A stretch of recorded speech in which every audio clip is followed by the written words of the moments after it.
আসসালামু আলাইকুম প্রিয় বন্ধুরা, চলে আসলাম আজ সকাল সকাল নেভি অফিসের ভিতরে। এই জায়গায় আজকে আমাদের সারাদিন থাকা লাগবে, যেহেতু আজকে আমাদের একটা প্রোগ্রাম আছে এটার ভিতরে। সেই জন্য আমাদের এক প্রোগ্রাম উপলক্ষে আজ মেজর আমিরুল স্যারকে নিয়ে আসা।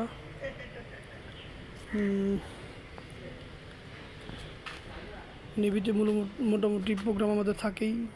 এটা হচ্ছে কাকলিমারানি নেভি অফিস, হেড অফিস।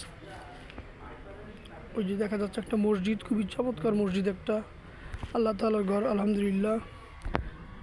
এই হচ্ছে নেভির যে আজকে যে মূল আকর্ষণ, যে জায়গায় আমাদের আজকে প্রোগ্রাম, সাগরিকা হল। এটা হচ্ছে নেভি অফিসের ভিতরে। খুবই সুন্দর একটা জায়গা। আজকের প্রোগ্রাম আমাদের এই জায়গায়। ধন্যবাদ সবাইকে। আসসালামু আলাইকুম।